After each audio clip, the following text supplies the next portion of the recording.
Hello everyone! Kumusta kayo dyan? Gusto nyo rin bang magkaroon ng isang business na kahit nasaan ka man ay pwede mong gawin? Gaya ko ngayon, nandito ako sa birthday party ng aking pamangkin, pero may system I can bring my business while doing attending party. Ganun kaganda ang business na ito. So, kung ikaw ay isang nanay na kagaya ko na gustong magkaroon ng extra income or business under your name na madali lang naman gawin, social media posting, ganun, ay baka ito ay para sa iyo din. So, my name is Melissa. I'm originally from Bicol, Philippines, but living here in Hawaii for 27 years. Kung dati ay pinapangarap ko rin lang magkaroon ng isang extra kita para makapag-retire ako ng maaga sa aking 9 to 5 job.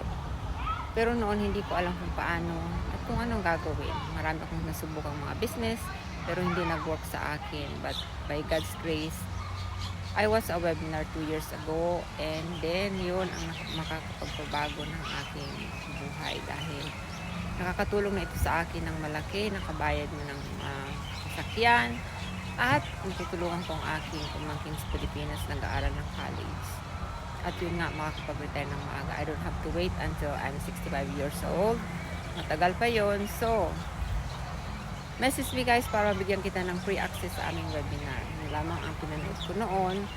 At ngayon ay nagtuturo na rin ako, nag-mentor na sa isang nanay na kagaya ko na malaki ang pangarap na makapag-retire ng maaga, makatulong sa asawa, na makapag-paid off ng mga credit card bills kapag bakasyon. We just came from Bahamas, Mexico on a cruise with my business partner, at yun ay dahil sa business na ito. So kung ikaw ay interesado, message me or log into my website www.melissabercasio.com para mabigyan kita ng free access sa aming webinar. Ayun sila o nagkakantahan ng happy birthday sa aking likod. Okay, God bless everybody. Bye!